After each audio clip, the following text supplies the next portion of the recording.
પ્રોફિટની અંદર આપણને થોડો ઘણો વધારો જોવા મળ્યો. અહીંયા ગ્રોસ એનપીએ નેટ એનપીએ બંનેની અંદર ઘટાડો આવ્યો છે. ખાસ કરીને પ્રોવિઝનિંગ પણ અહીંયાથી આપણને થોડા વધતા દેખાયા છે. આપણી સાથે અત્યારે इंडियन बैंकનું मैनेजमेंट जोड़ाई रही है. इंडियन बैंक ने एमडी और सीईओ विनोद कुमार साहब. विनोद सर, स्वागत आपका सीएनबीसी बाज़ार पर. और सर, सबसे पहले तो आपको भी आने वाली दीपावली की बहुत बहुत शुभकामनाएं. सर, सबसे पहले जानना चाहेंगे ओवरऑल एक कैसा तिमाही रहा है आपके लिए ये दूसरा वाला, क्योंकि बहुत सारे चैलेंजेस भी थे सर. तो ओवरऑल परफॉर्मेंस कहाँ से आया है? मेरा ग्रोथ जो टारगेट मैंने गाइडेंस दिया था उसके वो गाइडेंस हमने मेंटेन किया है. जो डिपॉजिट गाइडेंस दिया था 8 to 10% का, डिपॉजिट ग्रोथ मेरा 12% का है. एडवांस में गाइडेंस दिया था 10 to 12% का है. एडवांस में भी गाइडेंस मेरा अचीवमेंट मेरा 12.65% का है.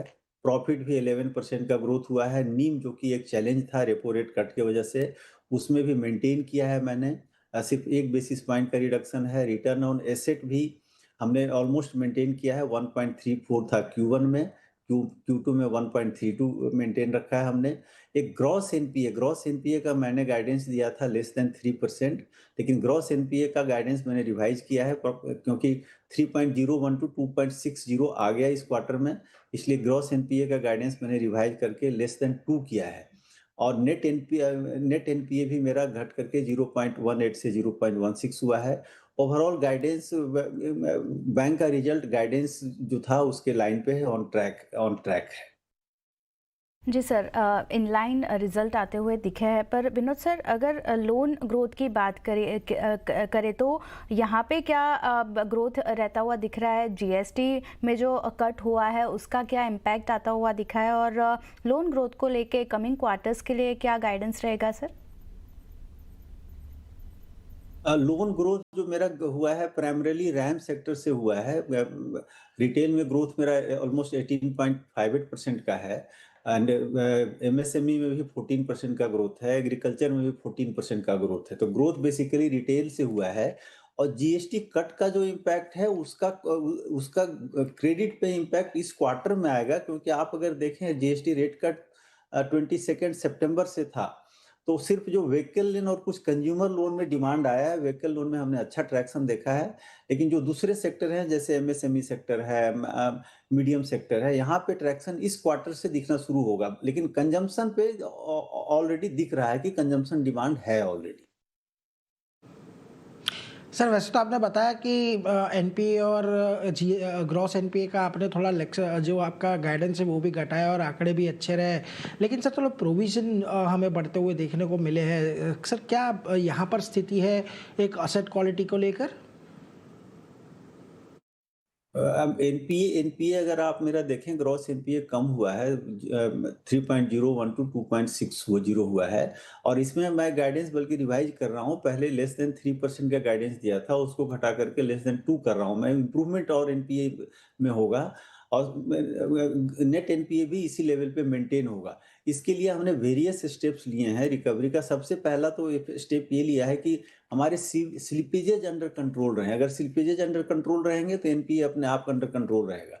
और स्लिपेज इसलिए मेरा देखें, स्लिपेज भी सीक्वेंशियली कम हुआ है. 0.94% से 0.79% हुआ है. और अगर वाई की बात करूं तो 1.06 to 0.79 हुआ है. प्लस रिकवरी के जितने भी मेजर्स हैं वो हम लोग बहुत प्रोएक्टिवली ले रहे हैं. जो एनसीएलटी हो या सरफेसी हो या एआरसी सेल हो, एनएआरसीएल सेल हो, ओटीएस हो, सब हम लोग बहुत प्रोएक्टिवली ले रहे हैं. इसलिए हमारा रिकवरी भी अच्छा है. जो गाइडेंस हमने रिकवरी का दिया था 5500 से 6000 के बीच में, उसमें से 3700 हमने रिकवरी ऑलरेडी अचीव भी कर लिया है. ओके, तो खास કરીને સ્લિપેજીસ ઘટ્યા છે અને એને લીધે અસેટ ક્વોલિટી જે છે ઓવરઓલ આપણને સુધરતી જોવા મળી છે. બટ સર, અગર ब्रांचेस एक्सपांशन की बात करें तो इन फ्यूचर क्या प्लान आप कुछ सोच रहे हैं और ब्रांच खोलने के लिए? हमारा टारगेट है 3 साल में 300 ब्रांचें खोलने का. और ब्रांच खोलने का जो मेजर टारगेट है, हमारा साउथ में अच्छा प्रेजेंस है, ईस्टर्न साइड में अच्छा प्रेजेंस है, वेस्टर्न साइड और सेंट्रल साइड में मेरा प्रेजेंस कम है. तो वहाँ पे वेस्टर्न साइड में तो सिर्फ 7% है. तो वेस्टर्न साइड और सेंट्रल साइड में ब्रांच खोलने का प्लान है मेरा. इस साल मैं अभी तक 55 ब्रांचेज ओपन कर चुका हूं मैं। सो गोइंग फॉरवर्ड इस साल मैं अभी फर्दर इस क्वार्टर में अनदर अराउंड 40-45 ब्रांचेज मैं इस क्वार्टर में भी खोलूंगा। जी सर। सर एक चीज़ ये भी पूछनी थी, अभी आपकी जो डिपॉजिट ग्रोथ भी आपने कहा कि आपका जो गाइडेंस था उससे थोड़ा ज़्यादा ही आपको देखने को मिला है सर ओवरऑल, लेकिन ये कॉस्ट ऑफ डिपॉजिट आपको अभी क्या झेलनी पड़ रही है? क्योंकि हमने देखा है कि पिछले ये साल के अंदर पूरे आरबीआई ने 100 बेसिस पॉइंट का कट लिया है, तो सर उसका कोई इफेक्ट यहाँ पर? डिपॉजिट ग्रोथ मेरा अराउंड 12% का रहा है। आगे भी मैं उम्मीद करता हूँ 8 से 10% का ग्रोथ मेरा डिपॉजिट का रहेगा। कासा में थोड़ा सा चैलेंज है, बट कासा में हमने बहुत सारे स्टेप्स लिए हैं। अलग अलग तरह के लास्ट क्वार्टर के लास्ट वीक में हमने 6 प्रोडक्ट लॉन्च किए थे, उसमें अच्छा ट्रैक्शन देखने के लिए मिला है। 1,77,000 अकाउंट हमने खोले हैं इसमें, और उसमें करीब 6,000 करोड़ का इनफ्लो भी आया है। उसमें एक प्रोडक्ट था इंड शक्ति वीमेन के लिए, वीमेन बेनिफिशियरी के लिए, उसमें भी अच्छा ट्रैक्शन देखने के लिए मिला है।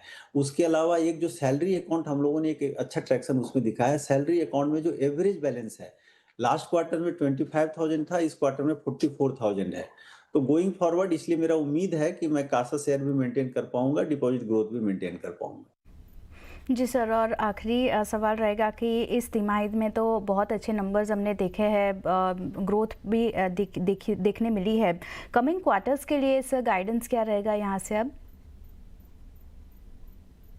ग्रोथ जो मैंने गाइडेंस दिया था, डिपॉजिट 8 to 10%, एडवांस 10 to 12%, वो मेंटेन करता हूँ। निम का भी जो गाइडेंस दिया था बिटवीन 3.15 to 3.30, वो भी मैं मेंटेन करता हूँ। निम में मेरा ये है, नेक्स्ट क्वार्टर में थोड़ा निम और कम आ सकता है बिटवीन 2 to 5 बेसिस पॉइंट। उसके बाद से निम में फिर बढ़ोतरी स्टार्ट हो जाएगी। तो नीम पे प्रॉफिट भी मेंटेन होगा मेरा। 3,118 करोड़ का प्रॉफिट दिखाया है, तो आगे आने वाले दोनों क्वार्टर में इससे ज्यादा ही प्रॉफिट रहेगा मेरा। जी विनोद सर, बहुत बहुत शुक्रिया सर सीएनबीसी बाज़ार के साथ जुड़ने के लिए और ये सारी डिटेल्स हमारे साथ शेयर करने के लिए। Thank you very much sir. तो जो खास कर